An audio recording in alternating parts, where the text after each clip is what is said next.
Hey everybody, today we're going to be talking about Nurgle. We're going to be talking about Nurgle in Total Warhammer 3 because they are terrible. Now, if you don't play Total Warhammer 3 or you don't know what Nurgle is, don't worry.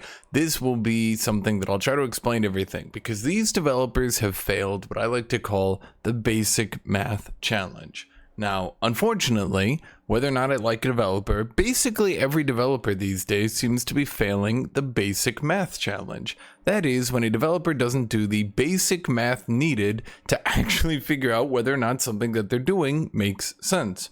So let's talk about Nurgle. Why is Nurgle so underpowered? Why are they so weak? Well, in order to do that, I have loaded up some saves here real quick so I can swap between them. In order to talk about why Nurgle is so bad, we're gonna go back to Empire. Now, Empire is one of the most basic factions in the game. They're pretty simple. They're not too complicated. They're just humans. They have magic. I mean, it's the Warhammer fantasy universe, right? So these are humans. They know magic. They have guns, stuff like that.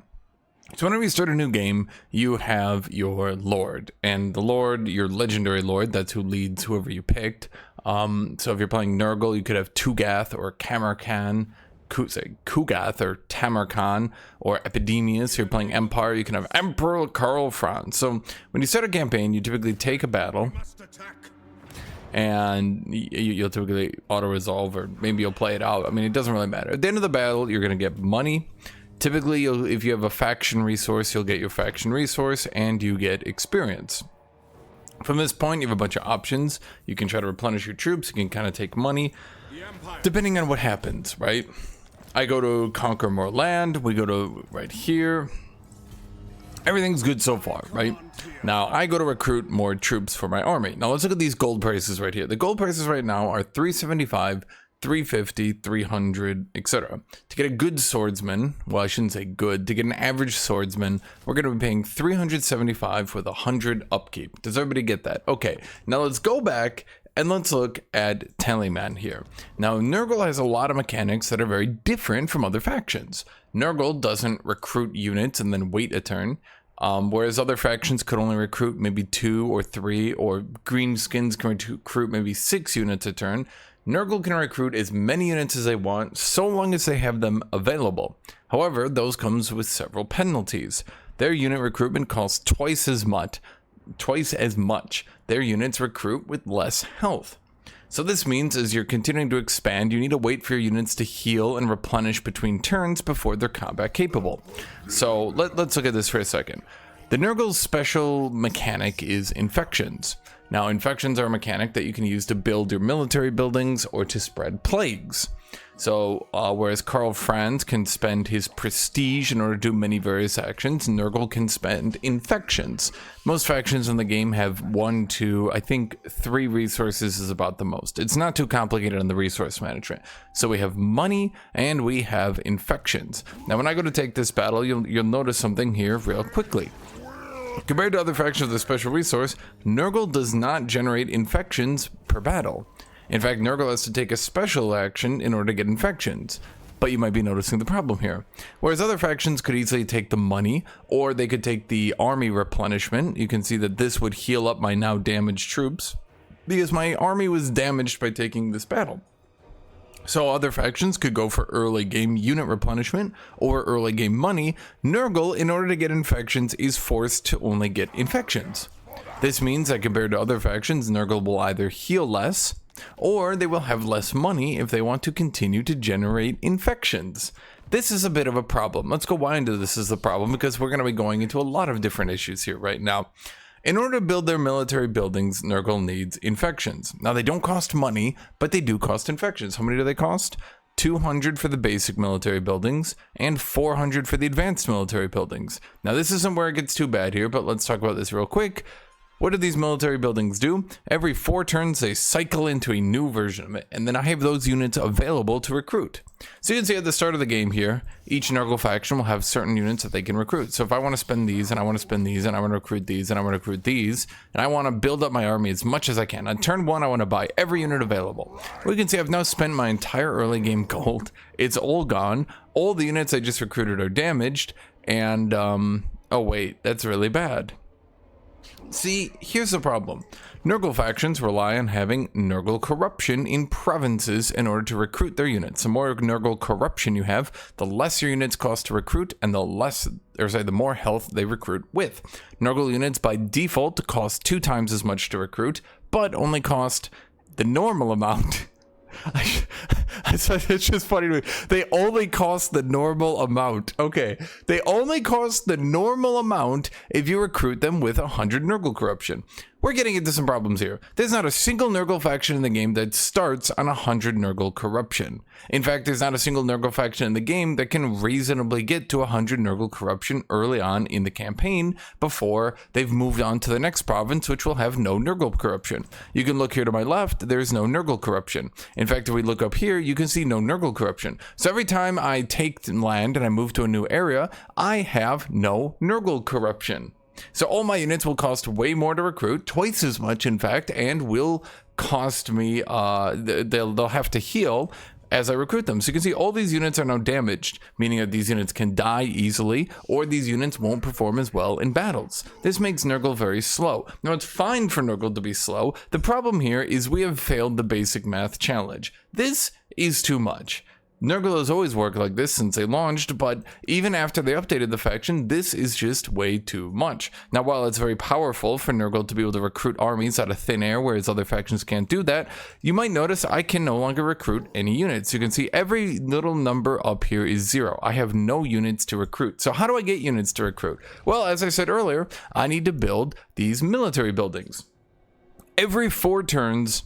That's right, every 4 turns it will cycle. So I can get 1 Plague Bearer and 2 Nurglings. And the next cycle it will be 2 Plague Bearers and a Nurgling. What is the problem with this? This means on average each military building is giving me less than 1 recruitment per turn. This means that my main armies and my secondary armies can't really do a whole lot because I get less than 1 additional unit per turn. In fact, even if I have 2 military buildings, I will still be recruiting less than 2 per turn. Even the worst faction in the game can recruit 2 units per turn per province. Now that does also mean any faction in the game, if they have multiple provinces, could recruit more units. So if I'm playing Empire and I have 2 provinces, I could recruit 2 units in one province, 2 units from another province. Good to go, right? So long as I have the barracks in those provinces. But now we're getting into the issue, aren't we? The problem with Nurgle is they need about 3 barracks just to get the basic recruitment speed that every single faction has at the start of the game. Or in other words, they need to be like 15 turns into a game before they start actually recruiting armies at the speed that everyone else can recruit armies. Now let's talk about another problem here real quick. Infections for the barracks. The good advantage, let's go back to Karl Franz here, okay, for a second. Let's go back to Karl Franz here. The good advantage in Nurgle is that because their buildings cycle up the tier, they will eventually cycle back down to 0, but they cycle up the tier and give you better and better units available for you to recruit, right? Other factions need to continuously upgrade their barracks to reach those higher tier units. Why does this start becoming a problem? Because I did basic math. I actually did basic math and I figured out there is actually a tremendous problem with this system. I'm waiting for this to load here real quick, but what we can see here, a basic barracks right here, this training fields would cost 750 gold. A Nurgle building would cost 200 infections. How could we possibly compare that? Well, we can't. How do you compare infections to gold? How do you compare spending gold to get a barracks versus infections to get a barracks?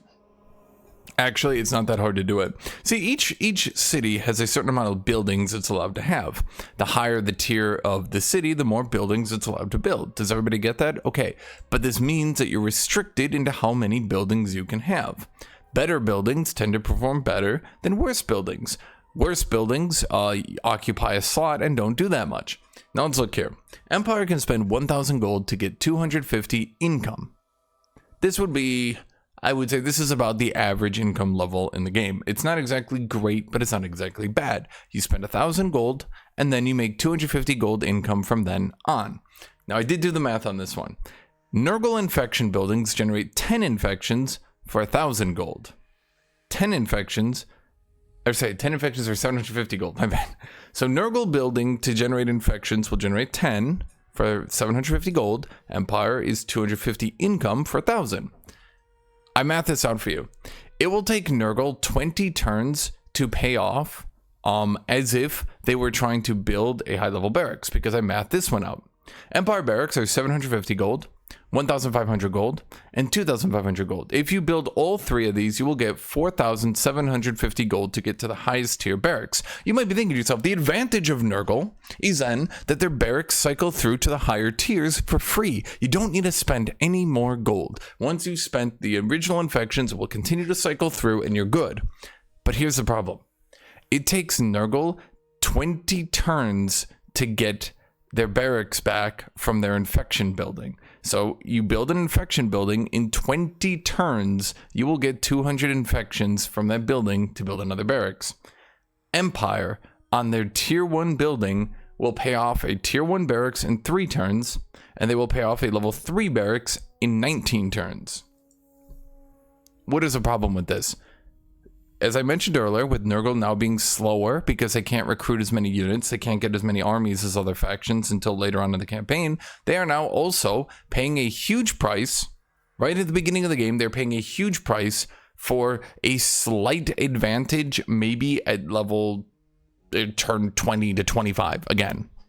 Here's a problem. Is everybody that plays RTS games, or everyone that plays these sorts of games, or everyone that plays turn-based games, what do you think is probably one of the most powerful mechanics you can do for being stronger? You spend early game resources and then you get stronger. You can maybe go into debt. You can take out a loan. Nurgle, on the other hand, far from being able to take out a loan, far from being able to debt spend, far from being able to spend money to build up their empire early game. No. What Nurgle does is they give a loan, they give away a lot of resources, and they say, don't worry, this will pay off later in the game. But it will never pay off later in the game. It will never pay off later in the game. Now, I want to talk about another issue here really fast. And this one gets even funnier.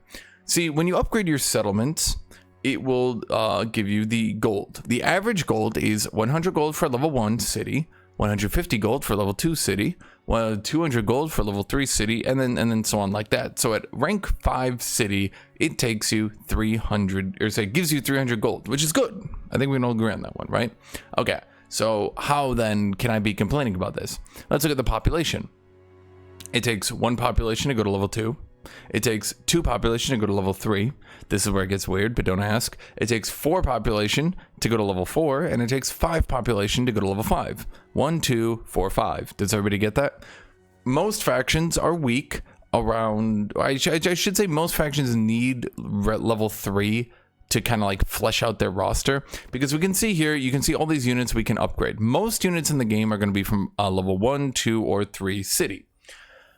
There's obviously level 4 and level 5 units, but these are things like steam tanks. These are things like land ships. These are things like Hellblaster volley guns. Tier 3 is when most factions are fleshed out enough that they're enjoyable to play. Why did I mention all this? Let's go back to a campaign I was playing in Nurgle earlier. So remember that. You get 100 income per city, plus 50 per additional rank. That's about average. Plus, it takes 1, then 2, then 4, then 5 population to upgrade. Nurgle does have some advantages, and I will admit that. Nurgle generates a lot of growth from their faction. They can grow really quickly, which is good when you think about it, because Nurgle as a faction should be all about growing very quickly, having tall, built-up provinces as they continue to expand. So where does this all fall off? Once again, we're talking about the basic math problem. In addition to loaning away all their resources early game and hoping it pays back later in the game, it will never pay back later in the game, I promise you. Every other faction in the game will get significantly stronger way faster than you. But here's another problem. Let's look back here at my settlement.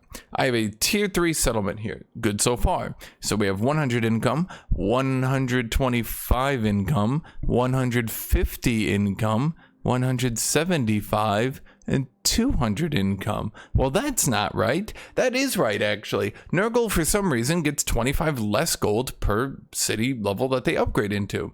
Nurgle can get lots of growth, and through getting lots of growth, they can upgrade their cities a lot, which is good. But then they actually get less gold for upgrading their cities, which is bad. But it gets worse. See, here's the true basic math fail. It takes Nurgle 3 population to go to level 3. Every other faction in the game is 2. Only Nurgle needs 3 population to go to rank 3. Only Nurgle. Only Nurgle needs to get that. But here's, for people that don't understand the game, let me actually explain this. The first population surplus, you can see the number here. So we currently have 2 population surplus, right?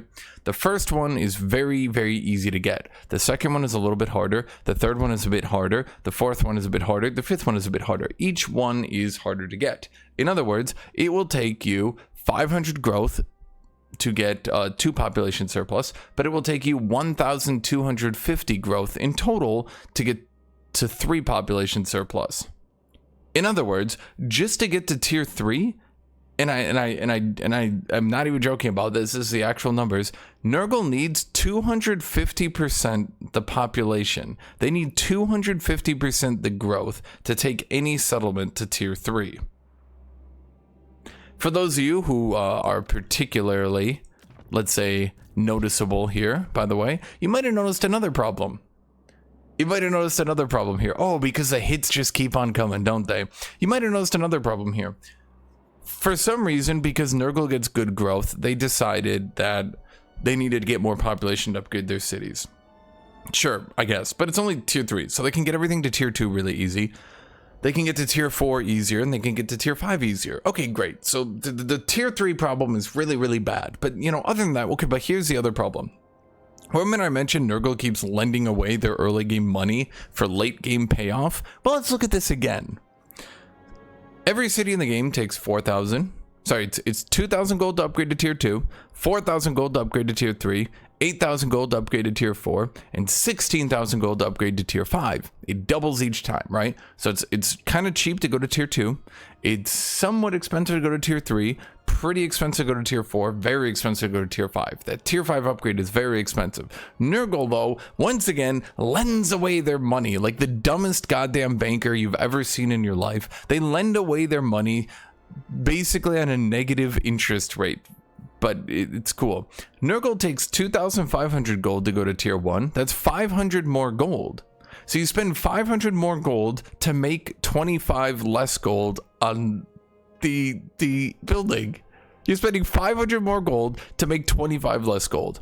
Then when you go to tier 3, you're spending 4,500 gold. Oh, that's right. Once again, you're spending 500 more gold a second time to make another less 25 gold on your investment. Now, tier 4 is the same price to get less gold on your investment. Again. So every other faction in the game at tier 4 is spending 1,000 less gold to go to tier 4, and they're making 75 more gold a turn on that income.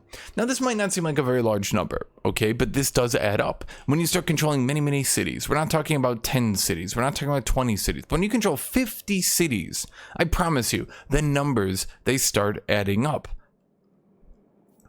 Now, when did I mention that Nurgle pays off? Oh, it does pay off eventually. See, at tier 5, it costs 2,000 less gold to go to tier 5, which is amazing, incredible, outstanding even. Once again, we're reaching a problem here. What is that problem? See, let me see if I can show you guys this here. See, in a province will have a province capital and then 2 different settlements in it. Does everybody see that? So we have the Bilious Cliffs, the Tower of Flies, and the Forest of Decay. Okay, settlements can only go to tier 3. So every single settlement that Nurgle wants to get to tier 3 to unlock all 3 of the buildings in the settlement costs them 1,000 more gold, and it costs them 250% the growth to go to tier 3. And then they get 50 less gold per settlement. So the only singular building which reaps any possible reward is the 2,000 less gold to go to tier 5 on your main city. As you might imagine, if you guys don't play this game, as you might imagine, not many cities go to tier 5. These give you outrageously powerful weapons that, if you get to tier 5, you're either on your way to win the campaign or you've already won the campaign. In some multiplayer games, it can be quite difficult, but generally speaking, tier 5 is pretty rare. Not everybody goes to tier 5. So, what are the advantages then of Nurgle? When I talked about growth, let's talk about growth for a second. Nurgle doesn't really get more growth by default. Their growth buildings are decent, I'll give you that. They start with 25 growth and 2 Nurgle corruption, which is actually bad. because why are they bad? Okay, let's talk about this for a second. Many other factions will get growth and a secondary effect. Nurgle gets growth and Nurgle corruption. At their third upgrade, they get 45 growth and 3 Nurgle corruption. Now, this is a good amount of growth. 25 growth is good, but it's 750 gold. That's a lot of gold. As we've just went through here, Nurgle is spending gold on everything. He's like a very, very frivolous, spending poor man. He's someone who just won the lottery and gave it all away to random strangers. He spends all his gold not really doing anything. This Nurgle corruption, though, surely that's good. You're saying to yourself, surely that's good. But here's the problem. Every province that Nurgle owns will eventually become corrupted by Nurgle by default. Because he owns it. Because the cities will just by default corrupt the province into Nurgle. In fact, I can show you that right here. You can see every single city has Nurgle corruption on it. The settlements have Nurgle corruption 1. And the main city is Nurgle corruption 2. That gives you 4 Nurgle corruption. Will this corrupt your settlement very, very quickly? No. But we can see here that even these settlements in the back that I just conquered already have, we can see 100 Nurgle corruption here, 100 Nurgle corruption here, obviously 100 in my back end, and this province which I'm just conquering now, I did put the growth building down, but is already up to 18 Nurgle corruption. Your characters will often give it a lot of Nurgle corruption, and it will generally, by default, just corrupt into Nurgle. So what does Nurgle corruption do? Nurgle corruption is quite good, as I did mention earlier. And I assure you I'm going somewhere with this. Nurgle corruption gives you 10 control, which is outrageous. That's really good, actually. 15% chance of a plague spreading. Reduces all other types of corruption, so no one can corrupt the Nurgle provinces. Reduces your recruitment cost all the way down to normal. That's right. Instead of paying way more for your recruitment, you're paying normal. What a bonus. Incredible. Honestly, it's like giving away a gift to get something that you already gotten anyway. You know what Nurgle is like? Nurgle is like a dude who has a friend. He's like, hey man, can you help me move? And your friend is like, yes, I will help you move. And Nurgle is like, okay, I'll give you $50 if you help me. And his friend is like, I already said I'll help you move. And Nurgle is like 100. And you're like, dude, Nurgle, why do you keep giving away your money? He already said he'd help you. And that's Nurgle. So that 10 control though, that's quite good. That is quite good. That 10 control, that allows you to sit at high control basically forever, which is good. That's really, really good. What does being at high control do? Not much, really. In fact, you can already see here that I'm already at +6 control, even though I'm at maximum. If I was playing on the higher difficulty, if I was playing on legendary difficulty in this campaign, I would be another -8 from legendary difficulty. I would be at the second highest control instead, which is really not that big a difference, I assure you. So what does 10 control average out to? On average, 10 control amounts to 25 growth. That's right, 25 growth. Now I assure you, on built-up settlements with actual growth buildings, here I see I have a tier 1 with 25 growth. Here I have another tier 1 with 25 growth. I have my province edict for 20 growth. I have my faction technology for growth, although it's only 10. Is it 10? No, it is 15. So that 25 growth takes me from an amazing, outstanding 160 growth all the way up to 185. Now, Nurgle corruption is good. I won't say Nurgle corruption is bad. It's a very, I'm going to say, hidden bonus, let's say, of Nurgle, that all his provinces are basically at full recruitment, or say full control all the time. It's actually like a good thing. Even if you're playing on legendary difficulty, none of your provinces will ever rebel in the back. They'll all sit at full control. Anyone who plays this game could tell you control doesn't matter. This is like a dead concept. Once again, we're talking about the difference between like 25 growth. It's really, really not a big deal. And this seems to be the main advantage, really, of Nurgle. Is just Nurgle control. I don't really have a better way to put it. It's like the Nurgle corruption. It's like the developers think this is some huge, massive deal. Now let's talk about their economy here for a second, because I do want to talk about their economy. Surely then, now that they're paying more for everything they do, now that they're paying more for every single thing that they do in their entire campaign, surely they're getting huge buffs for it. And they are. They're getting huge buffs for all the amount of gold that they're putting down. They're getting not actually buffed. I was joking with you. Okay. See, they make less income on average. you can see whereas many other factions will make about 250 income, or if they're not making 250 income, will make their buildings much cheaper. So some factions might have a less income, but their buildings will be 500 gold instead of 1,000. Nurgle, on the other hand, has a unique thing here. Let me see if I can find an open building slot to show you this. Did I really put buildings everywhere? Dang. Okay. Well, it's easy enough to show you. Well, I had to put income buildings everywhere. So who doesn't have an income building? You're fine. So we can see we're paying 750 gold. It's reduced a little bit because I'm buffing it. We're paying 750 gold for 200 income. Now you might be noticing this little thing here. When growth per turn is more than 200, you get another bonus. So when you have lots of growth, you get a bonus, which is good. Oh my God, that's crazy. In fact, if we look at this building, we can make 200 income or 250 with population surplus, growth surplus, 200. So we can get average income for less gold if our income is good, right? So our growth is good. So Nurgle as a faction can pay less gold for their income buildings and get the same income. In fact, later on, it's even better. Here we can see at tier 2, it's 400 gold in total, whereas other factions would be 375. At tier 3, we can see it's 600 income, whereas other factions would only be at 500. And it even has a tier 4 variant. The tier 4 variant can give you a grand total of 850 income just for spending 3,800 gold up front. No problem. It's actually 4,000 gold. I just have a little bit of a cost reduction on it. So it's good when you think about it, right? Because they get more income. But actually, everything I said, I've obviously been trolling you. You guys might have figured this out. You might have been trolling. Nurgle can't trade. This might shock you. This might shock you that the plague god can't engage in an open market. That's right. Nurgle does not voluntarily participate in the open market. If we go to his trade goods here, we can see we have medicinal plants. Normally you can build a building here as most factions, and you'll have medicinal plants, and you can trade those to other factions, and you can make good money. Some factions get global buffs on trade goods. Some factions can just make a lot of money on trade goods. There's lots of money in these trade goods. In fact, early and even into the middle of your campaign, trade can account for 20 to even 30% of your income. Some factions can get it much higher. Let me actually check here if I have a save. I'm gonna display all saves. You can see I've been trying Nurgle a lot, which is why I didn't just play like 1 or 2 games. I've been playing a lot. Yeah, I might have played a few Jade. So let me go to Jade Court. Okay. Now this is Cathay. Cathay is this game's China, and I'm just doing this to show you something. Okay.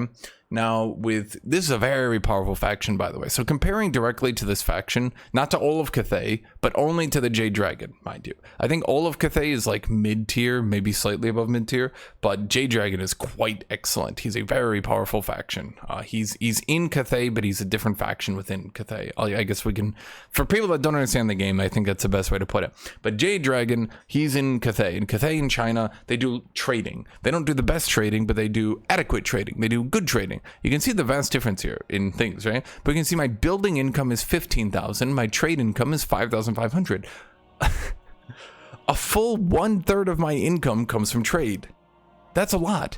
Now, while I do have to put buildings down into trade, I do have to use buildings putting down these trade. These buildings often give me income as well. Not that much income, but you know, enough. So I can get income and I can produce the carved obsidian. I can get income and I can produce wine. Over here, we can produce salt. I'm producing a lot of salt right now. And then you can see that it even does some special effects sometimes on some trade goods. For example, this one gives corruption reduction in all adjacent provinces.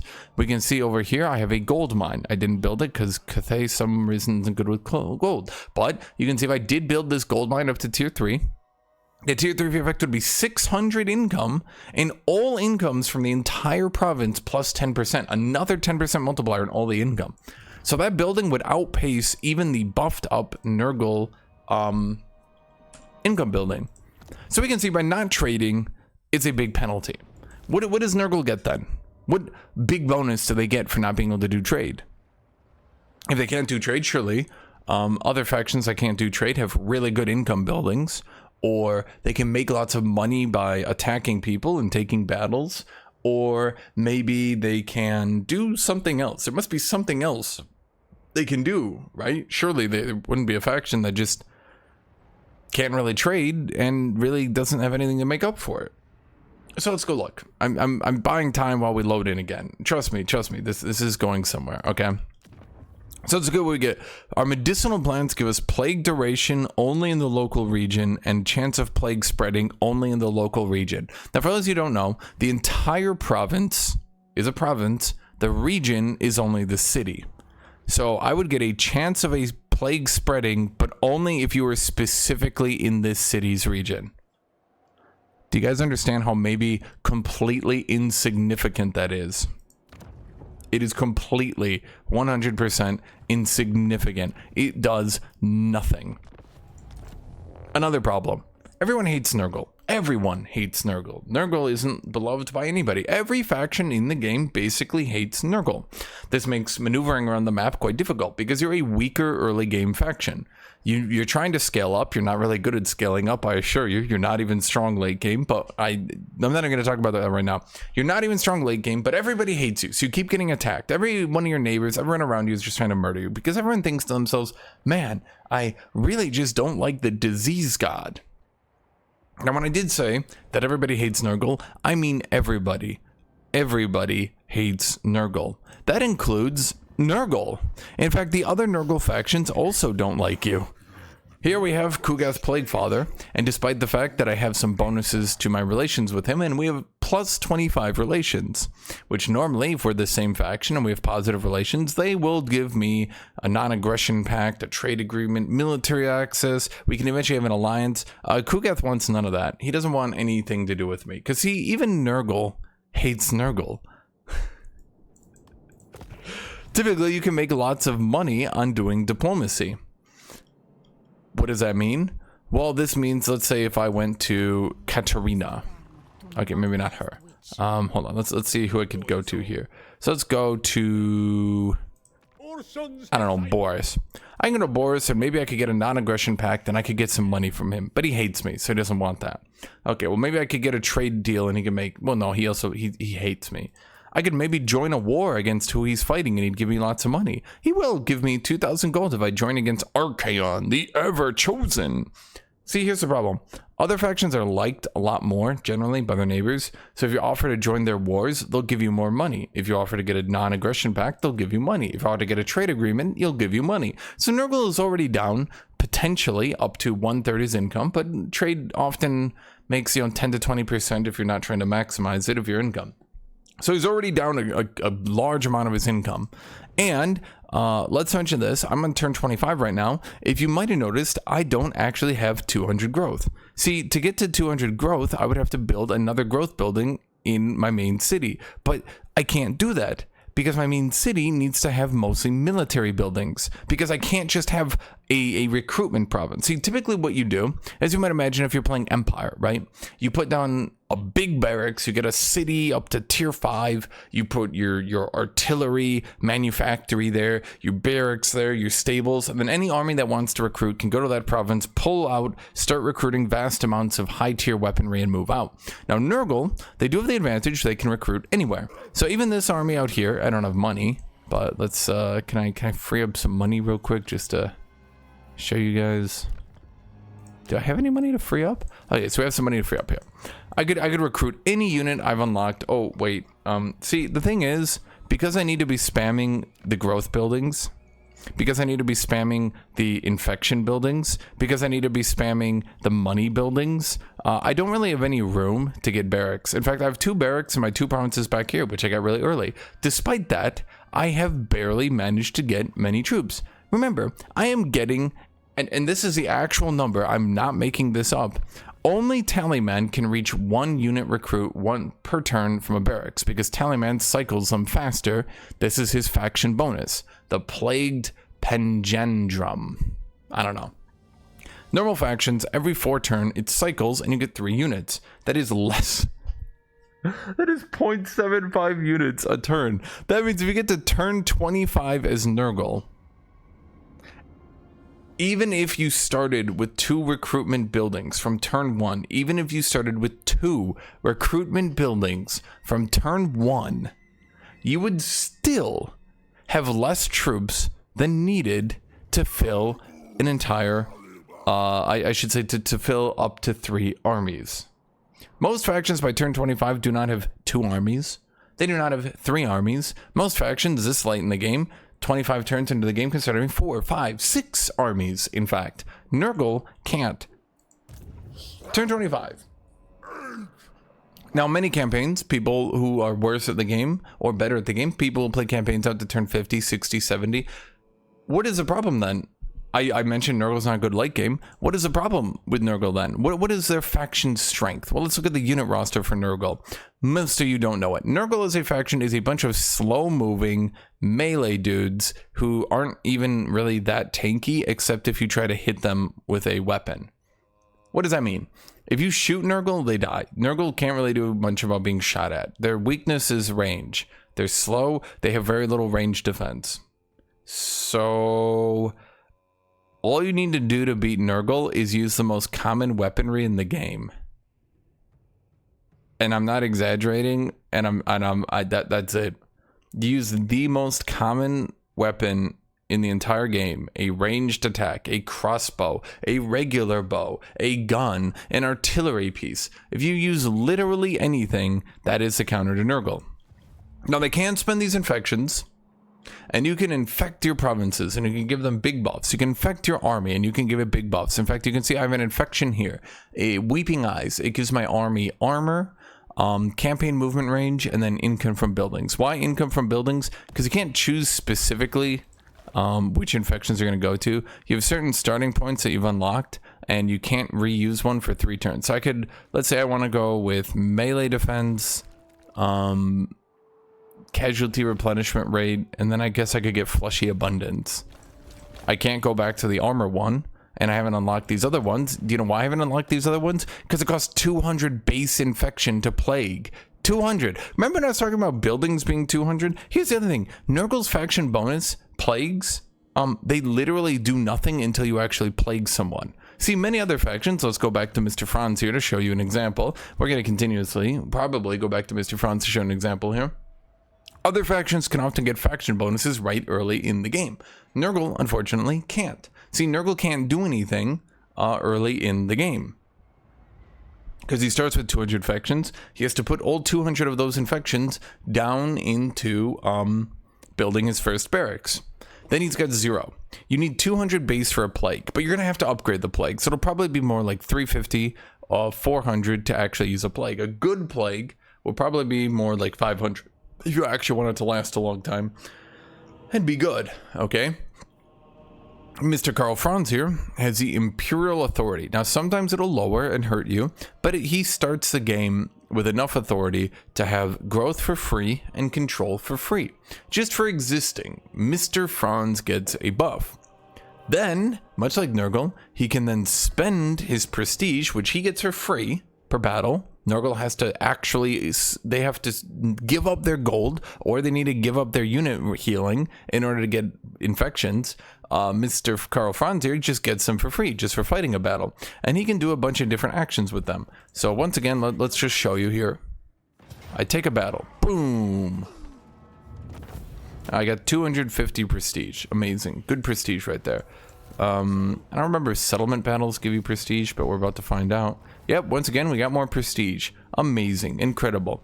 So Mr. Karl Franz here is already 459 prestige. He's well on his way to activating his lowest end prestige action. If we went back to Nurgle, do you remember how many infections I was getting for battle?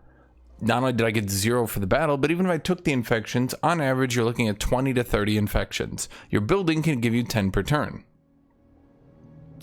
As you might imagine, Nurgle being able to cast 1 plague, maybe at like turn 8, if he gives up a barracks, and then he can cast another one maybe later on after he stacks buildings, that's not really a strong faction mechanic. In fact, I would say is a faction mechanic is a defining feature. It's really not that good, in fact. And that's it. Lastly, let's talk about one little thing. I'm gonna talk about one little thing. Let's load up this campaign here. Nurgle has one final problem, and it's not really that big a deal, but it's a very frustrating, annoying problem. Nurgle currently has 3 legendary lords in the game. That's who you can play. You can either start as Kugath, you can start as Epidemius, or you can start as Tamarkan. 2 out of those 3 lords focus on demons. 1 of those lords focuses on mortals. So with 2 of those lords, you're going to spam the demons of Nurgle. And with 1 of those lords, you're going to spam the mortals of Nurgle. The mortals are things like your Chaos Warriors, your Rot Knights, your Chaos Knights, Beastmen, stuff like that, right? What's the problem? Let's look into technology here real quick. Not only do mortal units start out stronger than demon units. Oh, there's another thing I need to go into too. So we look at the Exalted Plaguebearer of Nurgle and we compare that to the Chosen of Nurgle. The Chosen of Nurgle is 41 melee attack, 65 melee defense, and 48 damage. The Exalted Plaguebearer of Nurgle is 39, 40, 52. If we compare them, you can see here the Chosen of Nurgle is 3 less melee attack, 25 less melee defense, and he gives that all up for 4 more damage, and at the top you can see he's got a little more HP. You can also see the Chosen of Nurgle has a shield, which blocks damage, which allows him to not die. The Exalted Plaguebearer does have the Cloud of Flies. When he's in melee, he gets melee defense, which is good. Makes him weak to being charged, but it makes him, it's fine. It's good. Cloud of Flies does not apply to auto-resolve, just to be clear. Just so anyone understands that, if you were to engage a fight, and you're trying to use demons in Nurgle, you're forced to do one of 2 things. You're forced to either play out every single battle, which is tedious, annoying, in multiplayer, not really viable, and everyone will hate you. You either play out every single battle because your Cloud of Flies, one of your most powerful defensive abilities, is just not applying in auto-resolve. Or you're forced to take a lot of damage and expand much slower with demons. Demons as a whole are just very bad. They auto-resolve very poorly. Their armies are expensive, okay? But let's look into technology here. There's a second problem here. Demons in Nurgle, at the very least their infantry, can get unit mass and expert charge defense. This is kind of pointless. Seemingly they gave this to the demons of Nurgle so they couldn't get charged by cavalry as easy. It's not really that hard for cavalry to avoid charging into the front of plague bearers because they're very slow. It's also not hard to not actually use cavalry into Nurgle because you could just use guns and shoot them, or you could use guns on horses and shoot them. Unit mass kind of helps you trap cavalry in your unit. This technology seems to have been made by someone who wanted to make plague bearers less weak to cavalry so that cavalry couldn't just charge through them repeatedly. It's a decent idea. I'll give you that. It's a decent idea. It's just not really that amazing. It doesn't really accomplish what he wanted. Highly infectious gives him leadership, which is okay. It's not amazing. And physical defense, which again is okay. Not amazing, but it's okay. The thing is, demonic units already have physical resist. And stacking physical resist is quite powerful. You can see here I already have 40%. I take 40% less damage from physical damage. Problem is, most players that fight demons, like if you're using demons, most players will be aware that you have physical resist, and they'll bring in some sort of magic damage. And lots of people these days have magic damage. And magic damage will bypass your physical resist. So it's not a bad bonus. But it's not particularly great. The first one isn't great. The second one is also not great. So what do the mortals get? The mortals are default stronger, right? The mortals of Nurgle are already stronger. Their Chaos Warriors are just stronger than the Plague Bearers. Okay, so the Chaos Warriors, on the other hand, get 4 melee attack and 10% more damage. So 4 melee attack. For these guys who don't know, your melee attack and defense determines how likely you are to actually hit an attack. On average, if you are doing, let's say, 30 melee attack against 30 melee defense, you will hit 35% of your attacks. 4 melee attack then translates roughly into about a 10 to, it's like an 8 to 12% damage increase, depending on their melee defense. It's about 8 to 12% damage increase. So this gives you about 10% more damage and then another 10% more damage, which is great because these stack and are quite powerful. So this makes your mortals, your morties are now quite more powerful.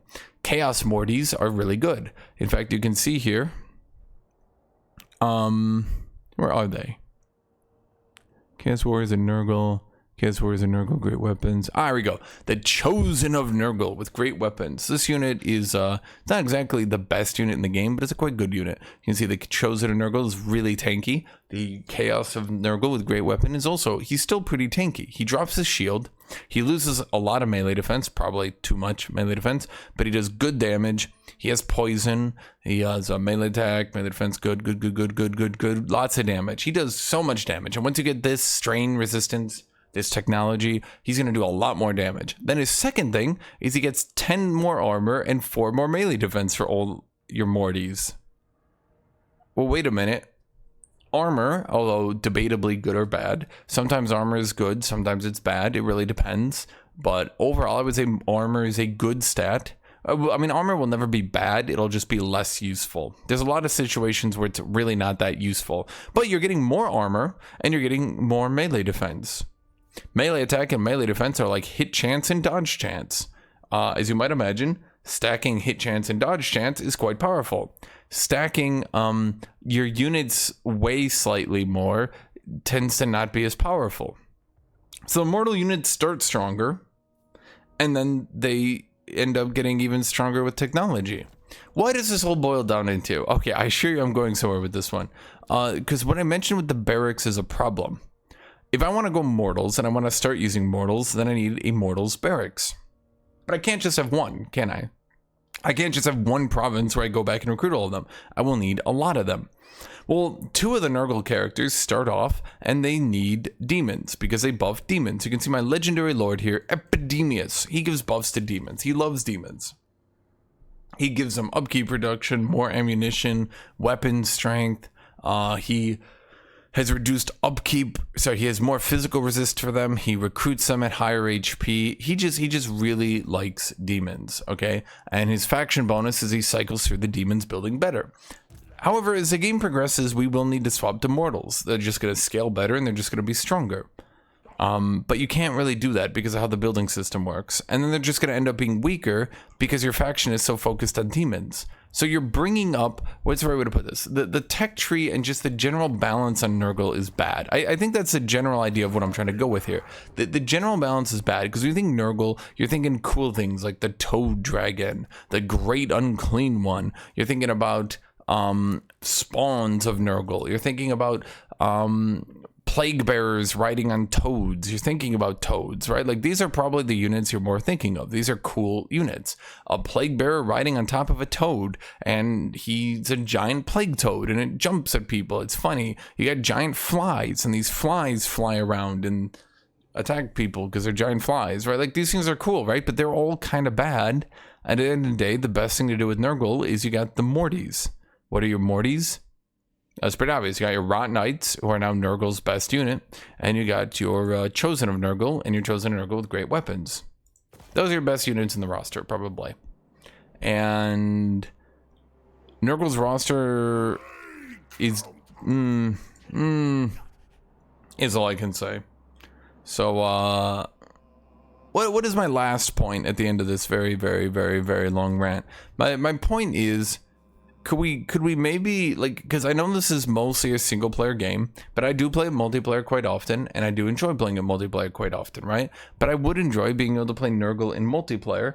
I'm not saying they need to be like an S tier faction, but at least being like a C or B tier faction would be nice. At least to be a faction where I feel like I could like participate in the game in a meaningful way. Because as of now, as of me making this video, Nurgle is bad. They're really, really bad. And they're not really bad because of anything like in particular. They're just bad because like everything they do, they just do weirdly worse. There's one last thing I want to go over here real quick. You might have noticed that when you have over 200 growth, your buildings get buffed, right? How do they get buffed? It's amazing. It's incredible. You get growth. And then that growth building, when you have more than 200 growth, you get Nurgle corruption in adjacent provinces. What's the problem with this? Why is this useless? Well, I talked about this earlier. Not only do you not need Nurgle corruption, you really don't. I promise you. But by the time a province has gotten 200 corruption, or sorry, 200 growth, all the provinces next to it are probably going to be 100 Nurgle corruption as well. There's like think about it. You take a province and then you start building it up, right? So I take this province, I start building it up. Then I take this province, I start building it up. Then I move down here. This province gets 100 Nurgle corruption. This province gets 100 Nurgle corruption. Then this province starts helping this province with corruption, even though it's already at 100 Nurgle corruption. It's a building effect that literally doesn't do anything. This one over here is quite good. Chance of a plague spreading. It's good. It's incredible. It's amazing. If you spam enough of these infection buildings, you can get, and you can see up here, plague duration +1, chance of a plague spreading +15%. This is incredible. What this doesn't mention, it doesn't actually work. I don't know if it only works in the region. I just don't think it works at all. It might work only in the city that it's on, and that's it. But it certainly doesn't work the way they word it. They word it like Nurgle can eventually make plagues stack by getting enough cities and getting enough of those buildings. It makes it seem like you can make plagues last for 15 turns with 100% spread chance, which would be good. That would be really good. That is definitely not how that actually works in reality. The last one over here is more Nurgle corruption. Or sorry, that's not Nurgle corruption. We have recruit rank. Now, I will be honest. This recruit rank 1 is pretty good. I will give you that. Once you have a fully built up province and you spend another 1,500, then you spend another 4,000 gold that you don't have. Once you spend all this gold that you do not have and cannot afford, you can recruit your units for even cheaper, and you can recruit them at good HP and at a good recruit rank. What's the problem here? You guys, okay, for those of you who are extremely smart, you're probably noticing the problem. The advantage of Nurgle is that you can recruit your units anywhere you want. I can recruit them up here. Yay, right? But now you're telling me to build up a province, so I build my armies back in this province. Now, I could build them quite quickly, and I could build them quite efficiently, but what are you noticing here? The entire advantage in Nurgle is that they don't need to sit back in their capital and build up their armies in their capital. But now you're telling me, in the rework, in the huge update, that you need to go back to your capital and build your armies in your capital. And that's how you get them to actually have cheap recruit. And that's how you get them to actually have recruit rank. Are you maybe starting to understand the problem here? All the advantages of Nurgle really don't actually add up to that much. All the advantages of Nurgle really don't do that much. The only singular thing that Nurgle seems to get is they gave them this very weird buff right here. If you sack or raise 6 Kislev, Cathay, or Empire settlements, you get 15,000 favor, that's money, and 2,000 infections. This is a really good quest. This is very powerful, and this allows you to get rich. The problem is, no Nurgle faction, like the closest Nurgle faction to doing that is probably Epidemius. And here I am, already turned 25. I sprinted into Cathay. Into Kislev. All these settlements around me, so this is all Festus, so this isn't Kislev. There's 2 Kislev here, there's some Kislev over here, and yeah, that's boy, we could do that quest way later in the game and get money, and we could start mid-game power spiking. But once again, I guess the question is, why is everything Nurgle does about screwing over your early game to get to mid-game power? Because again, he's not some late-game giga faction. He cannot beat other factions' late-game armies. He's like a mid-game faction that sucks in the early game, so then he can never play in the mid-game. It's interesting as a design. By interesting, I mean bad, obviously. Like, you all know I'm meaning bad. I'm being sarcastic. Shocker, okay? And that's it. That's my problem with this entire thing. I just look at Nurgle and I'm just like, dude, basic math lessons. Like, I know I make this joke a lot, but like, dude, come on. You're not making me go from 2 to 3. 2 to 3 would be double the population, but because of the cumulative effect, because 3 is much harder to get than 2, you're not making me get 1 more population. You're making me get 2.5 more population. You're making, sorry, growth, I should say. You're not making me get 1 times more, 1 more of that growth value. You're making me get 2.5 more of that growth value to get to tier 3. And I'm getting less money for it. And I'm paying more money for it. It's just not a tenable situation. And especially because Nurgle can't do diplomacy. I mean, that shouldn't shock many of you that many people hate the plague god, right? He can't do diplomacy. He can't do trade goods. He can't get money from that perspective. His income buildings are acceptable. They are acceptable. I'll give you that. They're fine. But then he gets less money from his buildings. I mean, if you count it, it starts adding up. So we have 50 less gold here, 25 less gold here, 25 less gold here. So this province is making 100 less gold. This province is making 75 less gold. This province will be making 100 less gold. Like, this adds up. And as you start running through the campaign and you start paying more for buildings that are giving you less gold, it's not insanely more. I'm just saying it's going to add up, and it just sucks. And I just wish they would fix some of this stuff so that this faction wasn't like... It's not interesting to play because you can't afford any armies. You can't afford to make infections. And because you can't afford armies and because you can't afford infections, what am I doing? What am I playing when I play this faction? I'm just clicking the end turn button over and over and over and over and over. I'm not having any fun. I'm just going end turn, end turn, end turn, end turn, end turn. Is that fun? No. Is that interesting? Also no. So that's this video. Thank you all for watching. Thank you all for being here. Thank you, everybody. Have a great rest of your day.